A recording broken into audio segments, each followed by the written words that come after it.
Kita tunggu ya 3 menit lagi baru 12 orang yang masuk.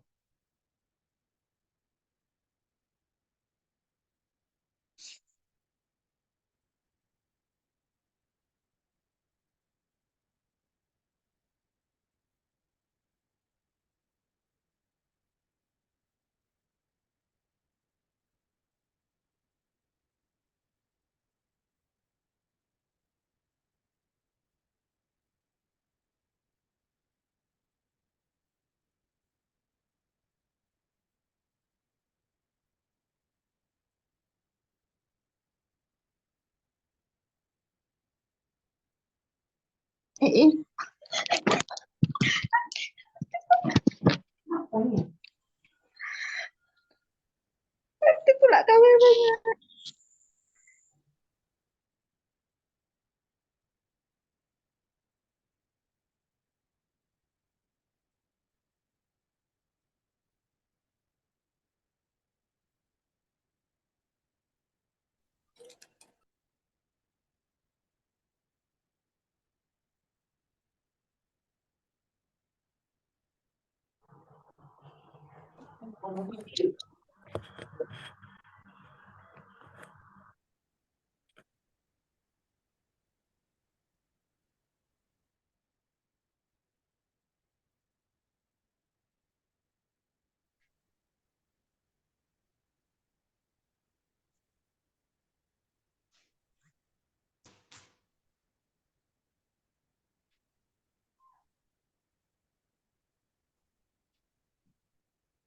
Iya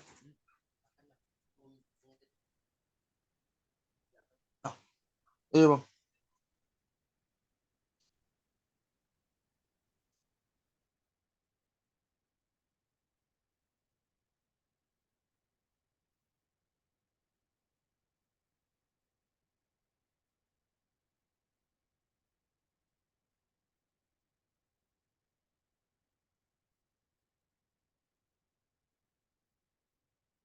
Baik, kita mulaikan untuk perkuliahan kita pada malam hari ini. Selamat malam semuanya. Assalamualaikum warahmatullahi wabarakatuh. Waalaikumsalam warahmatullahi wabarakatuh. Salam sehat selalu untuk kita semua. Masih suasana bulan Syawal. Mohon maaf lahir dan batin kepada kita semua. Mudah-mudahan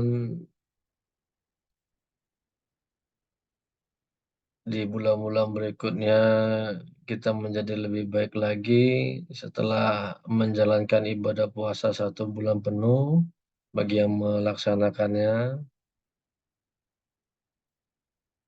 Baik, jadi seharusnya pada minggu lalu kita sudah masuk pertemuan ketiga dan minggu ini seharusnya pertemuan keempat. Namun mohon maaf karena ada suatu hal pada pertemuan lalu saya tidak bisa untuk membuka kelas. Nah, sehingga kita memiliki PR 2 pertemuan yang harus kita jadwalkan bersama kapan saudara semuanya ada hari yang longgar untuk kita buat kelas ganti. Yang pasti di sore hari.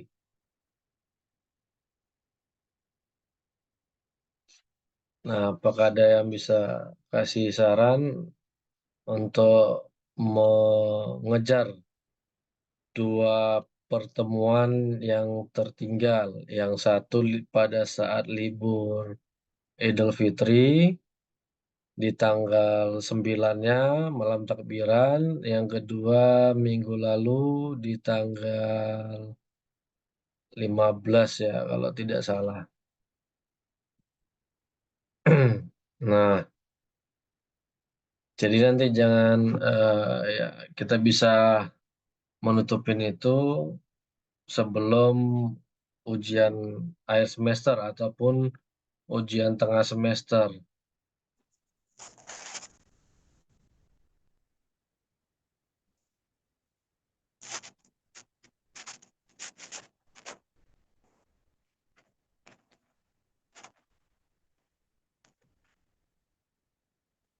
Ada hari apa saja yang kosong atau sore hari misalnya di jam 5 ada kosong atau setelah maghrib jam 7 saudara ada nggak kelas yang kosong.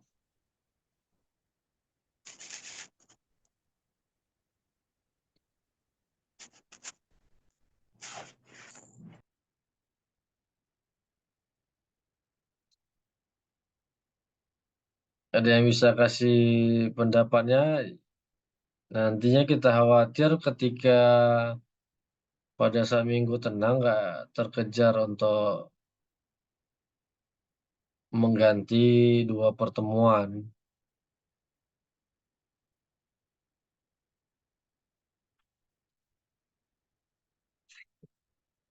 Izin Bapak, Silakan.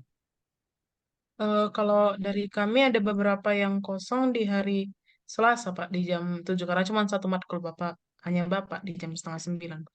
Mau gitu. Oke, kalau di hari yang lain, Nanti kalau kita mulai dari jam 7 sampai jam setengah 10 bosan nggak? Kan gitu. Nah, itu kembali lagi, ya kan? Nah, terpaksa kita buat nantinya 2 sesi, ya kan? Artinya 2 rekaman. Nah, apakah bisa dibolehkan di hari yang sama? Nah, itu saya juga nggak pasti. Artinya misalnya ya kembali lagi ke semua mahasiswa. Kalau memang nanti kita coba di portalnya ketika memang bisa saya input untuk materinya berarti bisa kan gitu. Tapi kalau tidak berarti harus di hari yang berbeda. Tidak hari Selasa misalnya. Jadi kalau memang hari Selasa apakah mau dari ya jam 7 berarti 2 pertemuan kita satu malam itu kan gitu. Nah, dengan 2 pertemuan, nah nantinya 2 materi dan 2 rekaman. Rekaman pertama kita sudahi, ya kan, baru masuk ke rekaman keduanya. Nah, jadi bagi yang nantinya tidak bisa ataupun bentrok dengan mata kuliah lain, ya disampaikan melalui grup. Jadi biar tahu saya mana yang bisa hadir, mana yang bertabrakan kelasnya, tidak ada masalah. Yang penting dari total 32 mahasiswa, ya paling tidak 70%-nya bisa hadir. Nah, saat ini yang sudah hadir sekitar 20 orang. Kalau kita sepakat, berarti ya minggu depan kita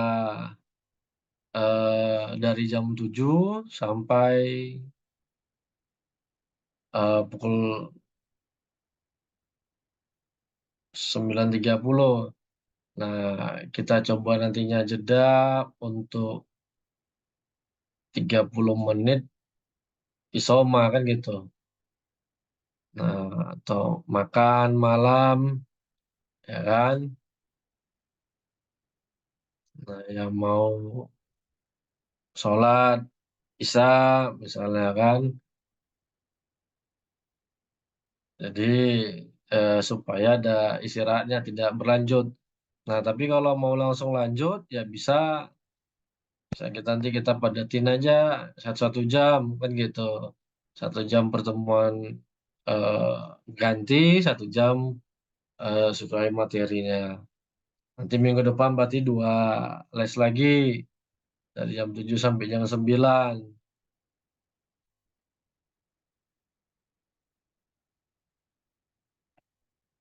Ya, silakan kembali ke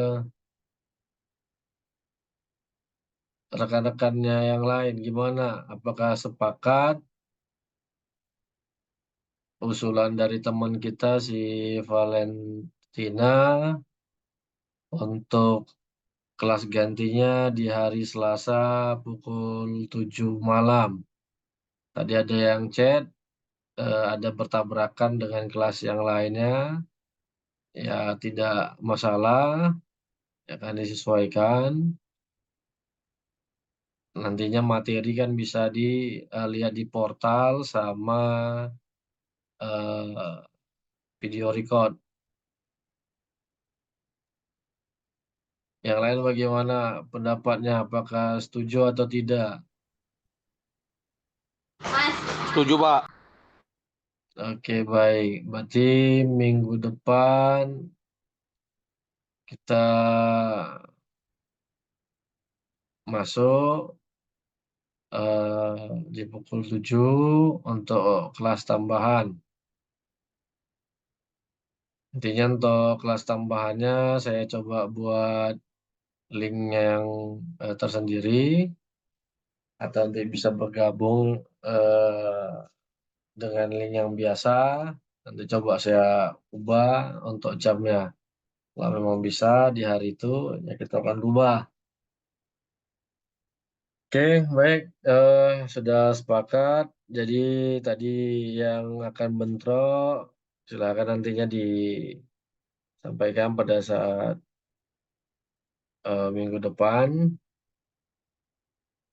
Ya, saya anggap eh, ada keinginan untuk hadir, namun karena kelasnya bertabrakan, yaitu saya maklumi. Artinya materinya tinggal bisa dilihat di portal ataupun di YouTube nantinya. Baik, jadi untuk mengingatkan kembali kepada semuanya, persentase daripada jurnal nanti akan dilakukan di pertemuan 10 dan saya lihat untuk di grup WA belum ada kelompok yang terbentuk. Mudah-mudahan walaupun tidak di-share di grup, kelompoknya sudah terbentuk. Jadi jangan sampai nantinya pada saat pertemuan ke-10 ternyata tidak ada yang mengumpulkan. Jadi artinya bahwa hari Seninnya, misalnya pertemuan 10 hari ini, berarti semalam Seninnya tanggal 22 semua tugasnya sudah dikirim dalam bentuk Microsoft Word ke WA saya ataupun ke grup, ya kan? Nah, sudah dikirim. Jadi nanti tinggal ditentukan siapa yang akan saya tentukan siapa yang akan tampil terlebih dahulu ataupun kalau ada yang ingin Pak kami duluan tampil ya dipersilahkan gitu. Itu harapan saya supaya kita bisa saling bekerja sama walaupun kita perkuliahan jarak jauh ya kan. Namun tidak menghambat daripada proses eh, apa yang telah dibuat di dalam RPS kita. Baik, kita lanjutkan untuk materi perkuliahan kita. Jadi pada pertemuan yang sebelumnya kita sudah memahami bagaimana definisi hukum itu yang baik secara klasik maupun eh, modern. Nah, karena hal ini adalah berkaitan dengan terpenuhinya tujuan hukum kita, manfaat, kepastian, dan keadilan. Nah, jadi dalam sistem hukum tata negara yang mengatur mengenai alat-alat perlengkapan negara kan, untuk menjalankan fungsi negara itu sendiri, maka diperlukan adanya hukum yang mengatur bagaimana dengan alat-alat kelengkapan negara ini tadi bisa berjalan. Ibaratkan sebuah mobil remote control, mobil tersebut tidak akan bisa berjalan kalau tidak ada remote-nya. Nah, demikian juga misalnya kereta api tidak akan bisa berjalan kalau tidak ada relnya yang paling utama dulu. Baru ada masinisnya. Nah,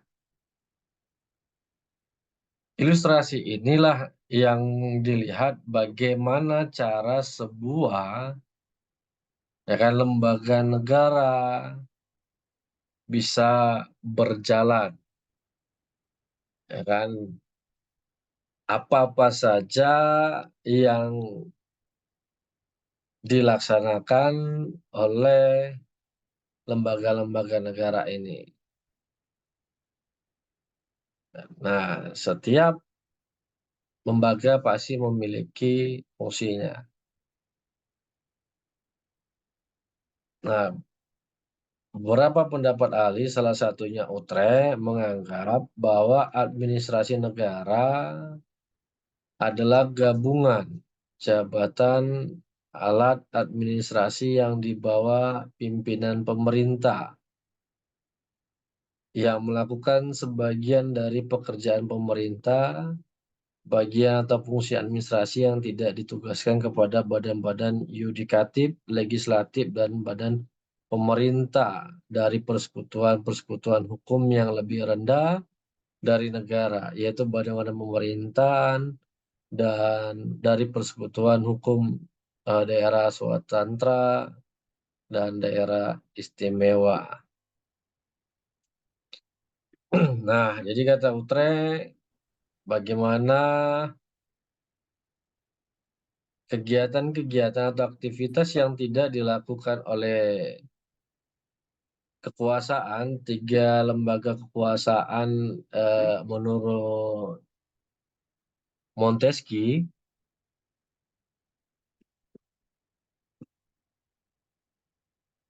Nah, pemerintah dalam hal ini presiden tidak akan mampu untuk bekerja, memimpin sendiri.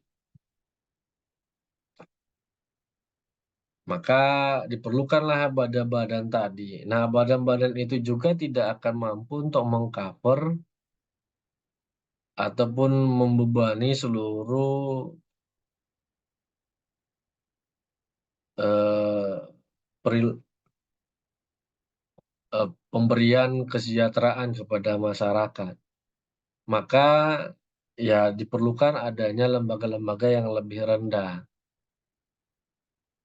Nah, secara hukum publik, pemerintah dalam tugasnya adalah memajukan sesuai dengan amanat Undang-Undang Dasar, memajukan kesejahteraan umum, mencerdaskan kehidupan bangsa.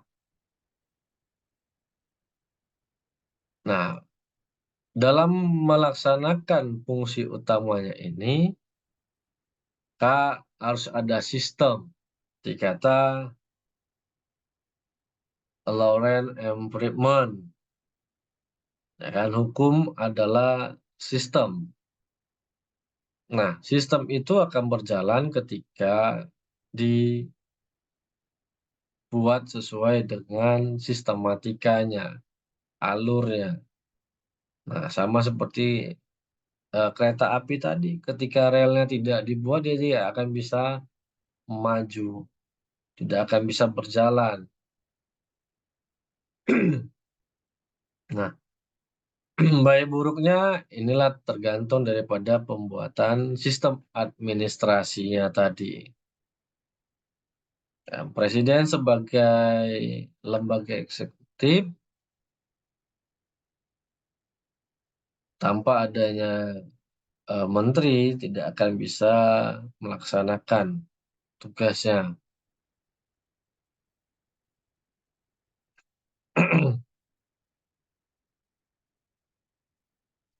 Nah, pada dasarnya antara hukum administrasi negara dengan hukum tata negara ini saling berkaitan. Jadi hukum tata negara tidak akan bisa berjalan tanpa adanya hukum administrasi negara. Nah, kebalikannya hukum administrasi ya tidak akan pernah terjadi kalau tidak ada lembaga yang mau diurusinya.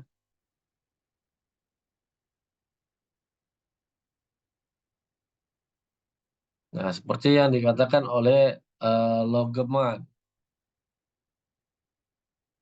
hukum administrasi negara adalah norma-norma yang menguji hubungan istimewa yang diadakan untuk memungkinkan para pejabat administrasi negara melakukan tugas mereka yang khusus. Nah, jadi bagaimana ya kan dari lembaga yang terbentuk, siapa yang melaksanakannya. Nah, itulah dia pejabat, itulah para pegawai administrasi negara. Nah, jadi melihat bagaimana para pejabat tadi melaksanakan tugasnya. Nah, sesuai dengan lembaga yang ditempatinya.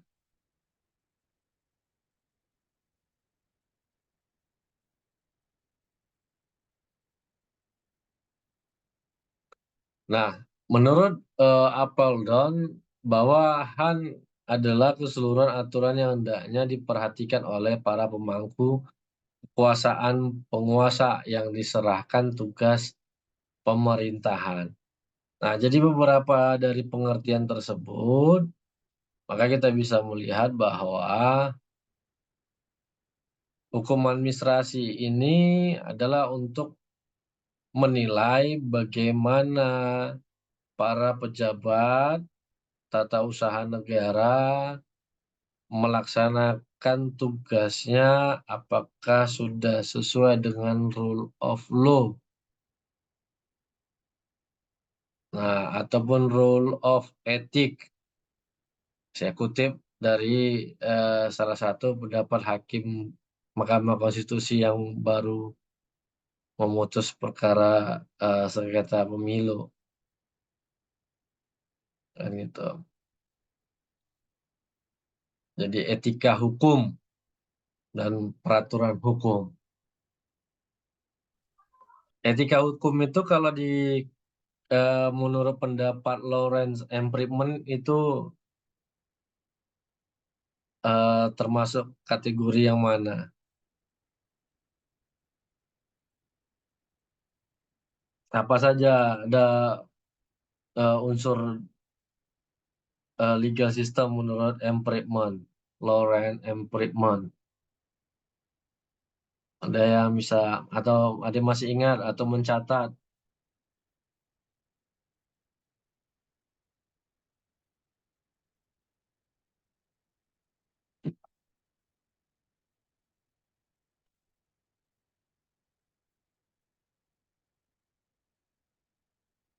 Nah, ada yang bisa ngasih pendapat etika peraturan etik atau etika perundang-undangan.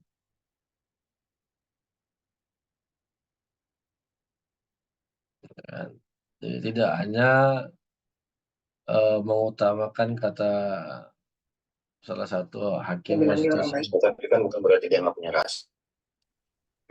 Ya,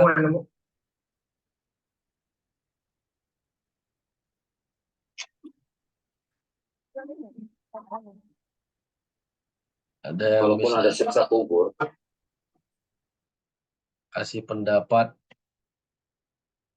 Kan ada berapa unsur legal system menurut Lawrence M. Friedman.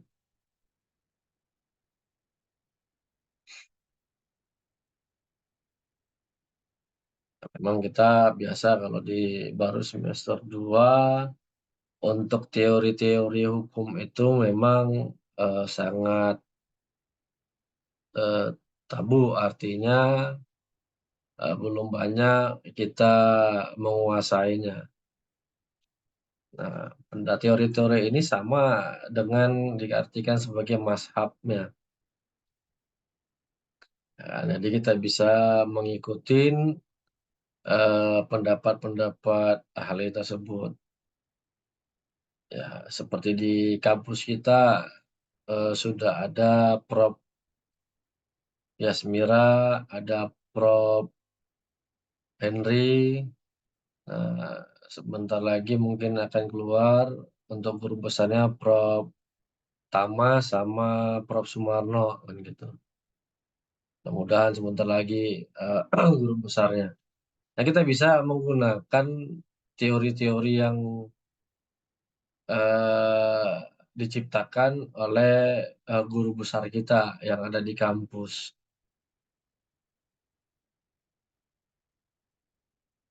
Jadi Prof. Yasmira itu alumni Pancabudi S1-nya.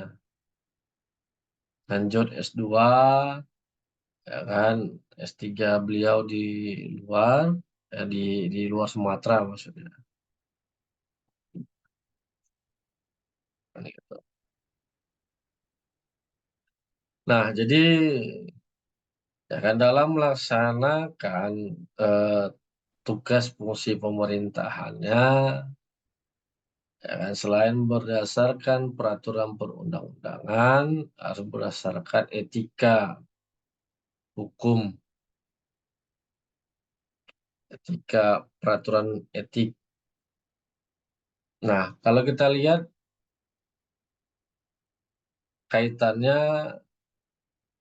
etika peraturan mengenai etika ini bisa dikaitkan dengan budaya hukum yang dikatakan oleh Lauren F. Friedman. Nah, bagaimana kebiasaan itu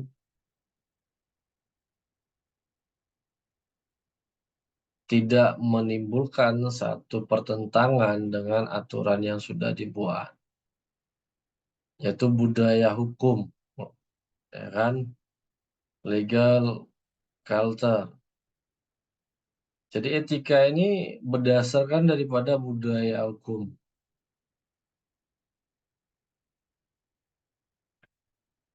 Nah, kalau saya melihat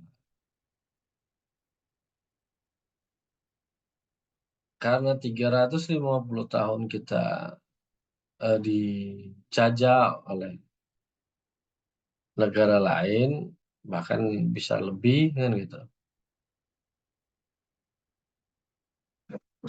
Nah, mengakibatkan pola pikir kita untuk menjadi masyarakat madani itu ya menjadi kurang. Artinya bagaimana memang yang kita lakukan itu adalah untuk kepentingan bersama, bukan untuk kepentingan pribadi ataupun kelompok. Walaupun faktanya kita lihat, hmm, ya ada sesuatu yang diperjuangkan untuk kepentingan tertentu. Nah, jadi ketika memang budaya hukum ini lebih dominan daripada legal substance atau substansi hukum, maka hukum bukan menjadi alat pembaharuan. Nah, kenapa? Sebab kan dibentuknya hukum administrasi negara untuk mengatur pemberian jaminan dan perlindungan bagi warga negara apabila sewaktu-waktu tindakan administrasi negara justru menimbulkan keraguan pada warga masyarakat dan bagi administrasi negara sendiri.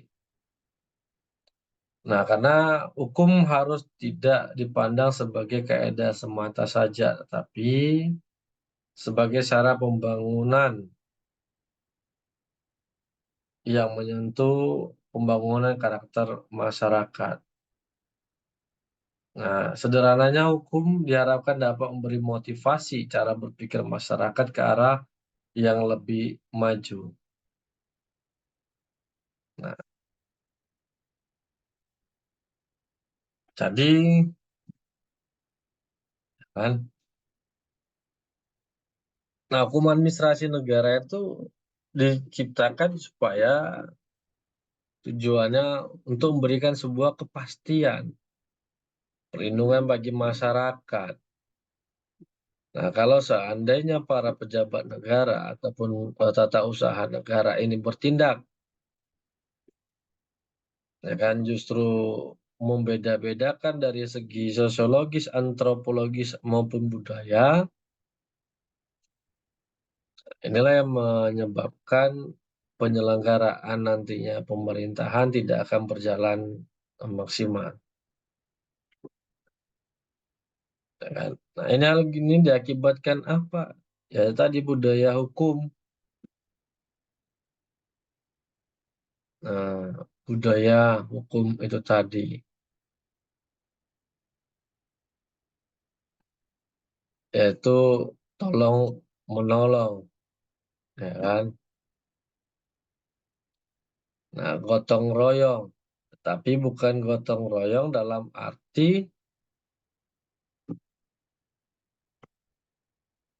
menghasilkan suatu ide ataupun pelayanan yang berdampak bagi masyarakat luas. Nah, tetapi bergotong royong dalam mencapai suatu kepentingan tertentu yang mengakibatkan timbulnya keraguan bagi masyarakat. Apakah pemerintah gitu akan bertindak sesuai dengan Pancasila atau tidak? Terutama sila kelima, keadilan sosial bagi seluruh rakyat Indonesia. Ya mudah-mudahan kita lihat di pemerintahan yang baru nantinya dengan berakhirnya pertarungan, ya kan, merebutkan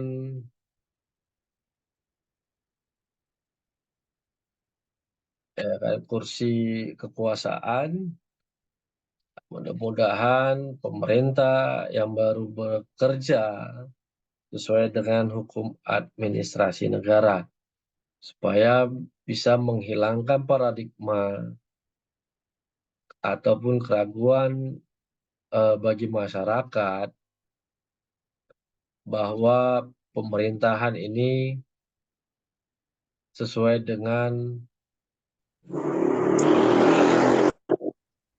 demokrasi dari rakyat, oleh rakyat, dan untuk rakyat. Nah, seperti itu. Nah,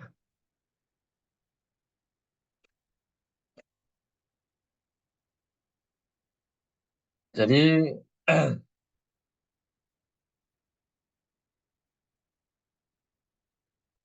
itu yang diharapkan di dalam tujuan hukum daripada administrasi negara. Nah, sebagai sarana pembangunan dengan baiknya sistem administrasi yang dilakukan oleh pemerintah, maka pembangunan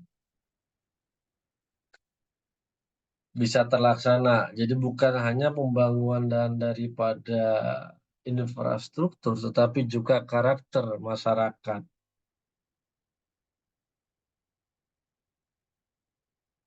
Nah, dengan tegasnya daripada legal structure, struktur hukum, nah, maka secara otomatis masyarakat juga akan paham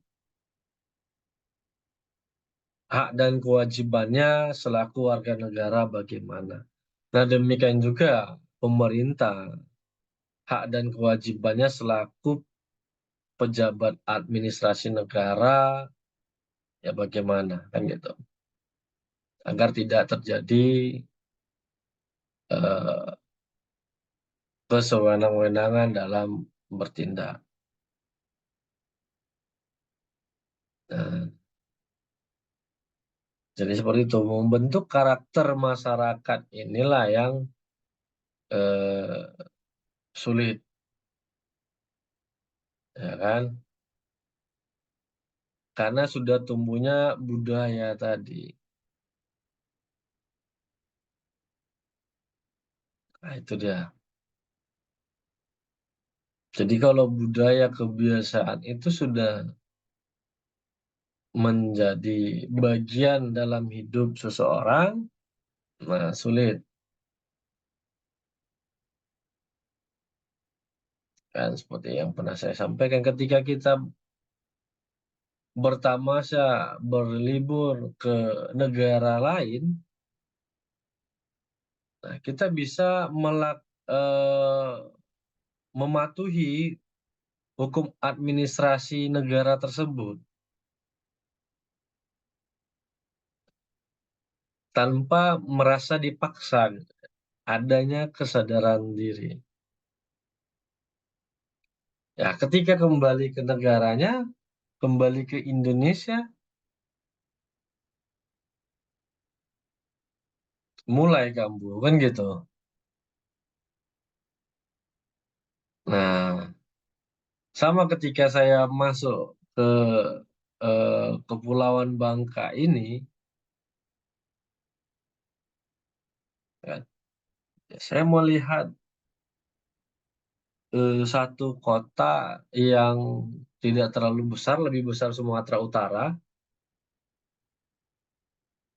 ataupun lebih besar kota Medan, kota Deli Serdang dia daripada tempat saya tinggal sekarang, Pangkal Pinang.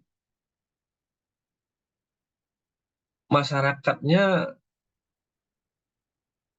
sudah memahami apa yang menjadi kewajibannya, ya kan, seperti berlalu lintas. Sistemnya sudah berjalan gitu. Jadi kita tidak menemukan eh, misalnya petugas polisi itu di persimpangan traffic light.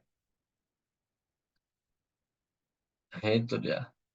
Tapi kalau kita lihat di Medan, ya kan, kalau bisa 24 jam, ada petugas kepolisian di persimpangan jalan, ya kan, yang setiap pagi, siang, sore, malam hanya selfie, dah pergi. Nah, itulah dia, ya kan, perbedaan atau eh, saya mengambilkan sebuah ilustrasi kepada kita semua supaya bisa memahami. Nah, bagaimana hukum administrasi negara ini sebenarnya dibentuk, seberapa penting hukum administrasi negara ini. Ya kan, tanpa adanya administrasi negara, tidak akan bisa berjalan pemerintahan. Di dalam sebuah perusahaan juga kalau tidak ada administrasinya, ya tidak orang akan bebas saja melakukan apapun. Dan administrasi dalam hal ini adalah sebuah peraturan yang tertulis, mekanisme, alur, dan segala macamnya, kan gitu. Bukan administrasi dalam kategori finansial, ya kan? Nah, ketika kita mau ngurus sesuatu, ya kan, apa kalau di Sumut, kata orang, ya kan, semua urusan menggunakan uang tunai katanya kan. Nah, jadi itu harus dihilangkan untuk eh, pelaksanaan daripada hukum administrasi negara. Baik, untuk tadi kita mereview materi perkuliahan pada pertemuan sebelumnya. Mudah-mudahan review tadi bisa nempel paling tidak di buku catatan saudara, ya kan, ataupun di memori HP-nya nantinya eh, rekaman video ini. Nah, ini keuntungan dari kuliah jarak jauh ini melalui Zoom. Jadi bisa diputar kembali materi perkuliahan sebelumnya. Nah, kalau tatap muka ya nggak bisa kita putar apa yang disampaikan oleh dosennya, kan gitu. Nah, di satu sisi kekurangannya kita tidak bisa saling mengenal secara langsung, ya kan? Dikarenakan eh, beda. Nah, mungkin sudah minggu ini ada masuk ya tatap muka atau masih online semuanya. Ada yang masuk, Pak. Nah, sudah ada yang tatap muka kan gitu. Nah, kalau online ya kita lagi di mana bisa sambil kuliah kan gitu. Itu kelebihannya. Makanya sebelum ada COVID ternyata masanya pemerintahan Soeharto sudah memikirkan itu. Bagaimana membuat universitas negeri dengan sistem perkuliahan jarak jauh. Nah, yang kita kenal sekarang universitas terbuka, ya kan? Kalau pernah dengar, kalau nggak pernah dengar, inilah saya sampaikan. Jadi universitas terbuka itu negeri, perguruan tinggi negeri, dia perkuliahannya sistem jarak jauh. Jadi mahasiswanya di mana, dosennya di mana. Pada saat ujian baru di kampus. Jadi kampusnya tiap hari nggak ada aktivitas. Nah, pada saat ujian lah baru ada aktivitas di kampus. Nah, itu tadi cuma mindsetnya ya ketika perkuliahan jarak jauh ini tidak memberikan hasil yang baik katanya. Ya, kenapa? Ya mungkin ya seperti yang kita lakukan saat ini. Nah, sambil ada yang sedang di jalan, ada yang sedang sambil bekerja, ada yang sedang sambil tidur-tiduran, ya kan? Atau bahkan ada yang sudah tertidur, ya kan? Nah, karena mungkin dongeng yang saya sampaikan membuat dia terlena atau suara saya sangat merdu, kan gitu. Nah, jadi tidak mendapatkan hasil ya ilmu mungkin dari perkuliahan jarak jauh ini. Sedangkan kalau tatap muka nggak ada yang berani kan gitu. Tetap fokus ataupun mencatat.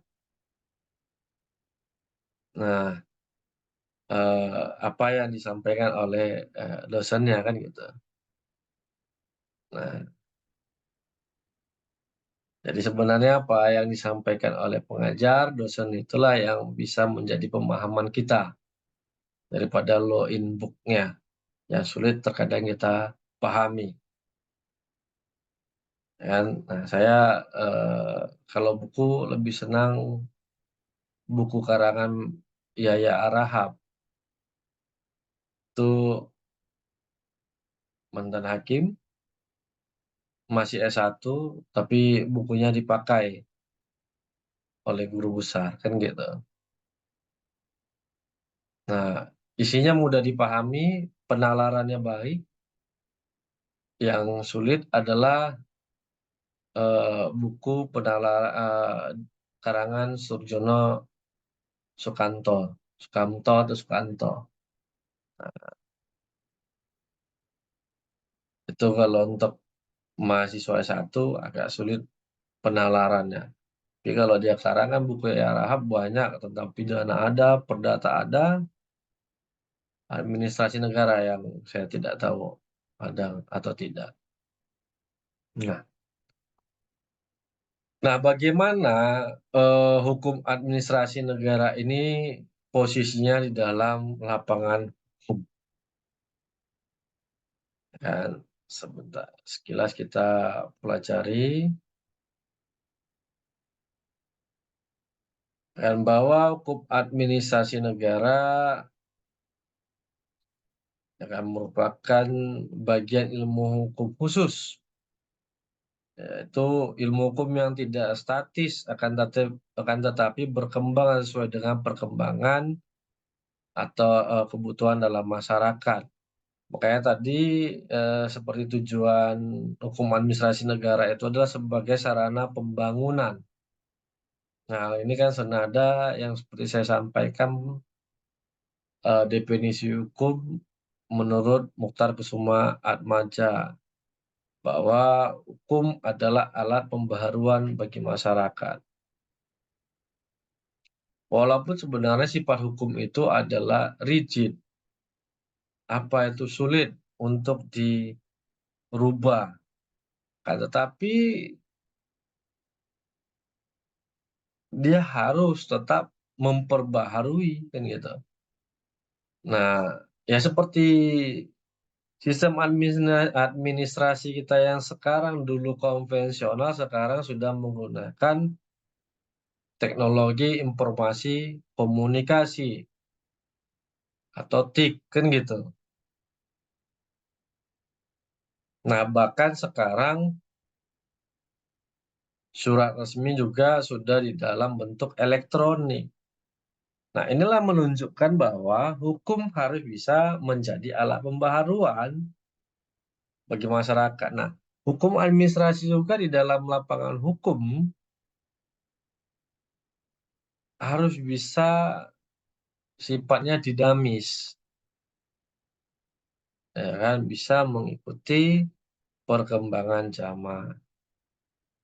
Kan sekarang kita sudah mudah, misalnya mau bayar pajak kendaraan, mau bayar pajak pribadi. Nah, tidak perlu lagi ke kantor, ya, nggak perlu lagi antri lama. Nah, tinggal ngisi aja, pluk pluk pluk, dah jadi, kan gitu. Nah, seperti yang saya katakan tadi, bahwa mula-mula di dalam hukum publik, HAN itu masuk kepada bagian dari HTN. Nah, namun setelah itu dipisah HAN dengan HTN itu. Nah, kalau di mata kuliah kita malah kebalikan. HTN digabungkan ke dalam HAN, kan gitu. Hukum Administrasi dan Tata Negara. Ya kan, seharusnya memang ini dipisah, tapi kita sekarang sudah digabungkan. Nah, tidak masalah. Jadi, ya kenapa tugasnya berbeda hukum administrasi negara dengan hukum tata negara. Nah, Philippus M. Hadjon mengemukakan bahwa hukum administrasi material terletak di antara kedudukan hukum administrasi adalah terletak di antara hukum privat dan hukum publik. Nah, hukum pidana berisi norma-norma yang begitu penting bagi kehidupan masyarakat sehingga penegakan norma-norma tersebut tidak diserahkan pada pihak partikular, tetapi harus dilakukan oleh penguasa. Hukum privat berisi norma yang penegakannya dapat diserahkan kepada pihak partikular. Di antara bidang hukum itu terletak hukum administrasi. Oleh karenanya, HAN dapat dikatakan sebagai hukum antara.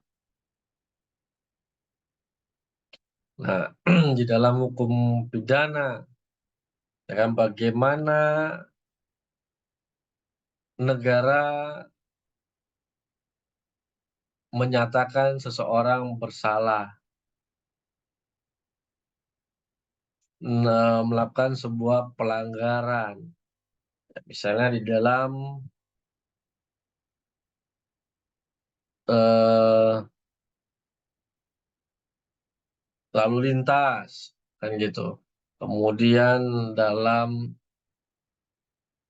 eh, mengajukan sebuah permohonan untuk terbitnya sebuah keputusan tata usaha negara. Nah, ternyata ada yang tidak dilaksanakan, misalnya seperti itu.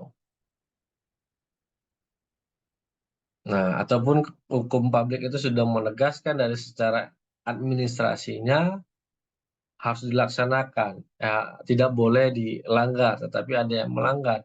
Nah, itulah diberikan sanksinya. Nah, oleh apa hukum administrasi negara?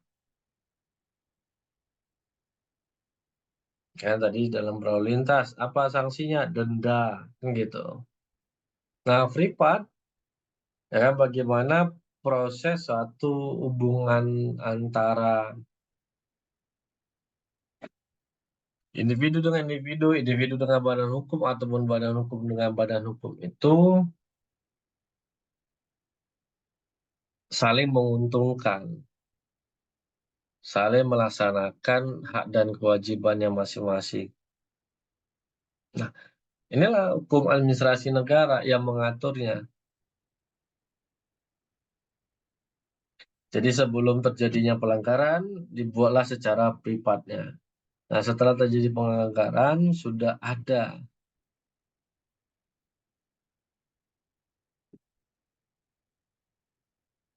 ada yang eh, mengaturnya, hukumannya.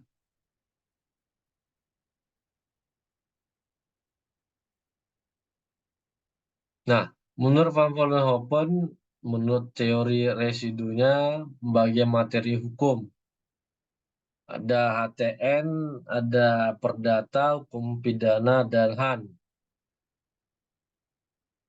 Kita lihat hukum HTN itu adalah mengenai hukum pemerintahan, peradilan, kepolisian, dan perundang-undangan. Sedangkan HAN, hukum pemerintahan, hukum peradilan, kepolisian, dan hukum perundang-undangan. Nah, dari peradilan tadi lahirlah bagaimana cara memberikan sanksi tadi, ya kan, kepada seseorang melalui apa? Peradilan tata usaha negara, hukum acara pidana, hukum acara perdata, kan, hukum peradilan tata usaha negara, ataupun hukum peradilan militer, agama. Ketika seluruh administrasinya sudah ada, namun apabila juga dilakukan pelanggaran, maka hukum akan muncul, ya, menjadi garda terdepan dalam memberikan sanksi bagi yang melanggarnya. Nah, bagaimana pula hubungan hukum administrasi negara dengan bidang hukum lainnya? Ya, tadi kedudukan hukum administrasi negara di dalam lapangan hukum adalah sebagai hukum antara, atau dia mengisi daripada kekosongan hukum supaya bisa hukum itu mendapatkan sebuah kepastian.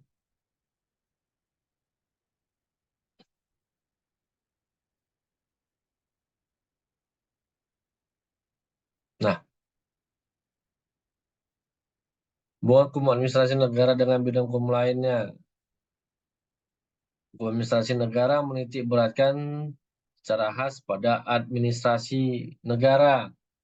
HTN lebih berfokus pada konstitusi dari negara. Sedangkan pidana, hubungan antara subjek hukum dengan subjek hukum lainnya, tetapi keterlibatan pemerintah di dalamnya dalam rangka melindungi kepentingan umum dan masyarakat. Yang perdata mengatur hubungan antara subjek hukum dengan subjek hukum dalam hubungan privat. Nah, atau katalogeman, kalau HAN itu, ya kan, berhubungan antara jabatan negara satu dengan lainnya, serta antara jabatan negara itu dan masyarakat. Nah, jadi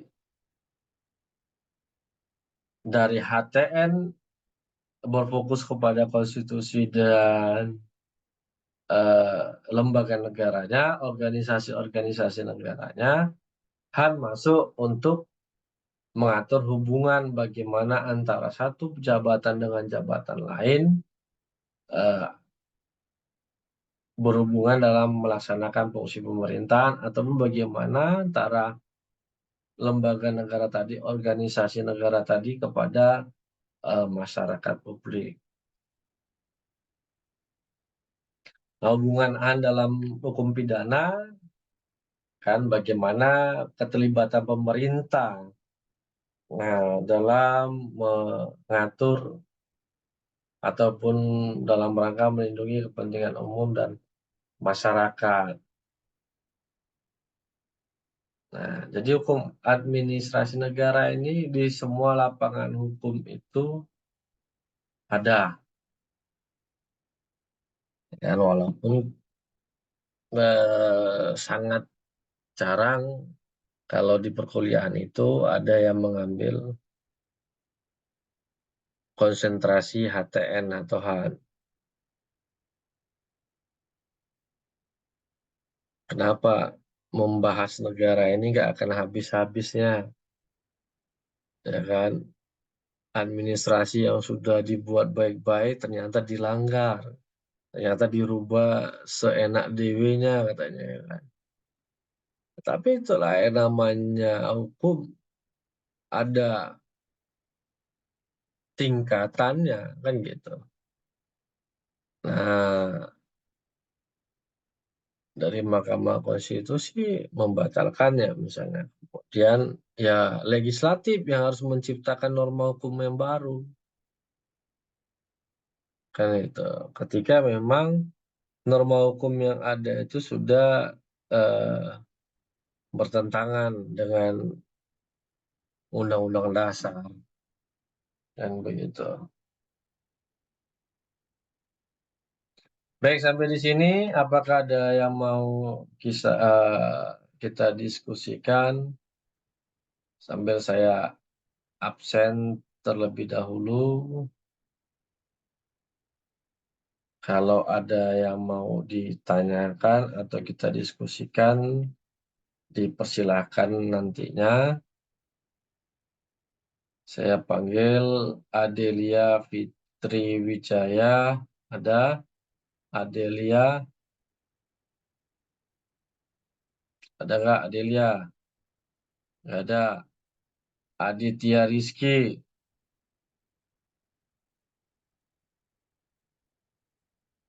Ada Aditya Rizky?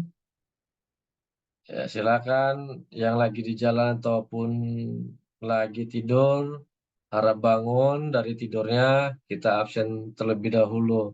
Kalau yang lagi di jalan silakan berhenti. Yang lagi makan sambil fokus pendengarannya. Angga Prayoga juga dibantu temannya untuk dilihat Hadir, Pak. partisipan yang masuk ya. Kalau ada di ruangan Zoom ini sampaikan. Anggi Anggraini Manik. Saya, Pak. Oke. Az-Zahra Indah. Hadir, Pak.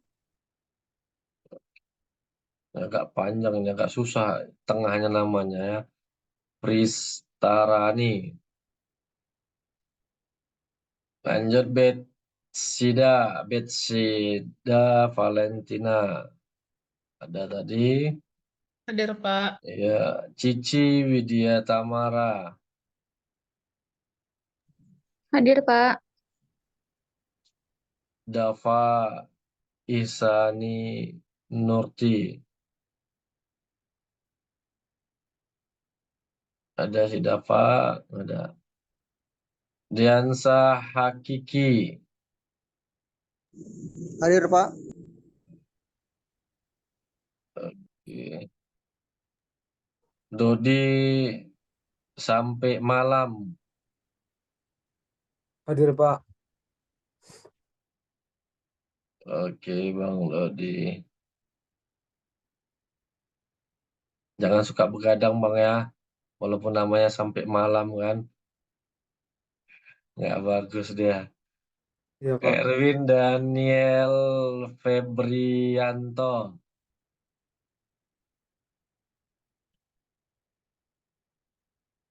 Ada Hadir, Erwin. Pak. Oke, baik Pak. Kasih. Ada, Pak. Fani Diva Luisa. Hadir, Pak. Oke. Fatin Khairunisa. Hadir, Pak. Baik. Flora BF Sembiring. Hadir Pak, itu BR Pak. Lagi BR ya. belum Sorry. iya Pak, belum Iya, diperbaikin belum Pak. dirubah. Suruh nanti rubah biro terkait.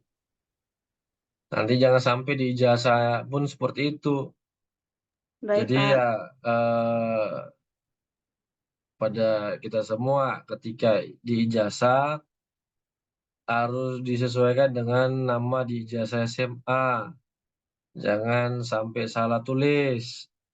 Kalau salah tulis, nah ini repot. Ya kan? Dipakai surat keterangan nantinya. Nah, diperhatikan nantinya. Freddy Marolop Siagian. Dah Freddy, ada nampak. Habib Rauf Fahrepi. Mana Habib? Udah jarang nampak nih Habib. Lagi masih ngisi dakwah ya. Haikal Ramadan. Pak, itu Pak, adik Hadir, Pak. Hadir, Pak. Udah ngomong dia, Pak. Siapa? Haikal. Habib. Abi, Pak. Mana sih Habib? Nggak ada nampak di wajahnya pun nggak muncul. Ini, Pak. Ini orangnya, Pak. Oh, Suaranya berarti agak lagi gitu, Pak. gabung Pak. ya. Hadir, Oke, Pak. oke. Hadir, Pak. Oke. Baru pikir lagi ngisi dakwah ya kan. Oke, Haikal tadi hadir. Hadir, Pak. Hadir. Intan Wahyuni. Hadir, Pak.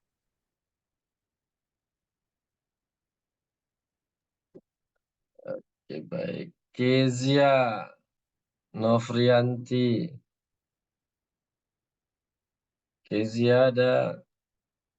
Pak, Enggak. saya tadi dikabarin sama Kak Kezia kalau Kak Kezia waktu mau masuk link Zoom-nya nggak bisa, Pak. Sampai sekarang masih error. Jadi, apa nitip absen ke saya, Kak Oke. Kezia. Lagi di mana rupanya posisi beliau? Saya nggak tahu, Pak. Oh, Cuman nggak tahu ya. pas masuk Baik, oke, saya masuk link Zoom-nya bisa error terus katanya. Oh iya, nanti cobalah berarti di apakah aplikasi Zoom-nya atau jaringan internetnya bisa jadi. Oke, nggak apa-apa. Baik, Lucky Ratu Irminda. Hadir, Pak. Oke. Tegar Pratama. Hadir, Pak. Mindy Alia Amanda.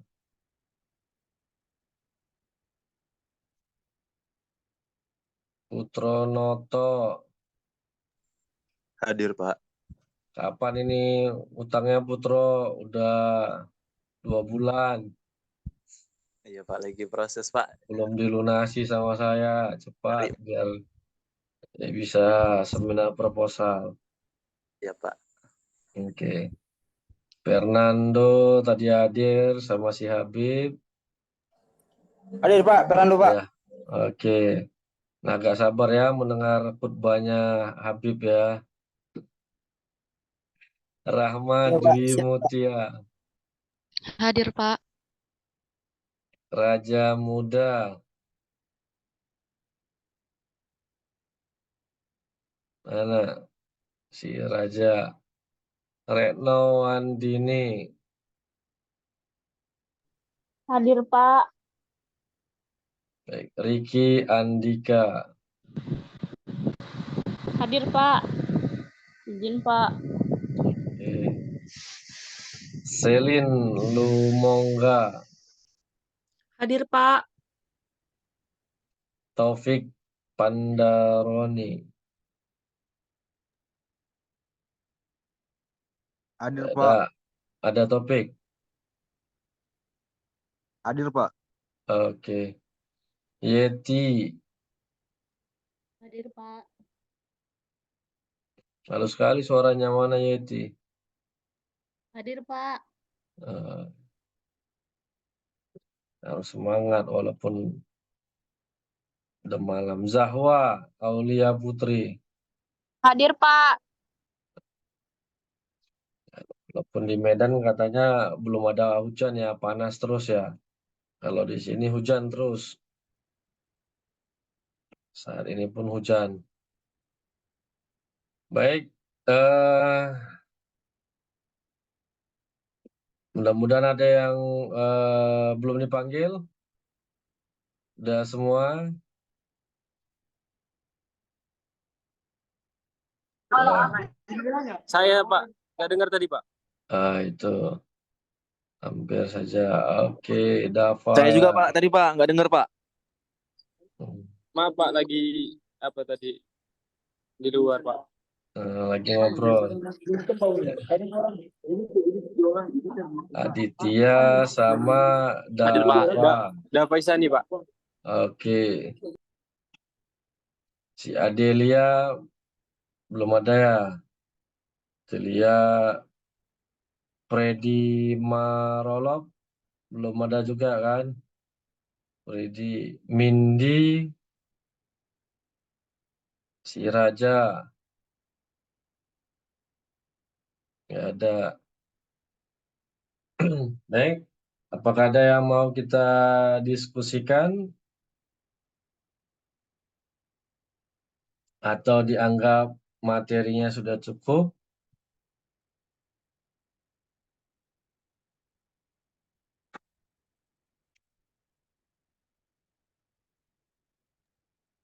Baik, kalau memang tidak ada, saya rasa kita padati perkuliahan kita pada malam hari ini. Jadi untuk minggu depan kita mulai perkuliahan dari pukul 7 malam. Kita buat 2 pertemuan, namun saya nantinya akan lapor dulu ke biro terkait, mengingat di pertemuan keempat ini di portal saya masih dalam bentuk kelas, jadi tidak mungkin bisa kita masuk, ya kan, harus ajukan dulu lupa absen atau telat absen atau pengajuan jam ganti. Nah, padahal saya sudah dari awal minta full non kelas. Nah, tapi ya begitulah, ya kan, kondisinya. Baik, terima kasih atas waktunya kepada kita semua. Mudah-mudahan sehat selalu dalam melaksanakan aktivitas sehari-hari. Sampai ketemu lagi minggu depan. Selamat malam, selamat beristirahat. Assalamualaikum warahmatullahi wabarakatuh. Waalaikumsalam. Sampai jumpa lagi. Waalaikumsalam warahmatullahi wabarakatuh.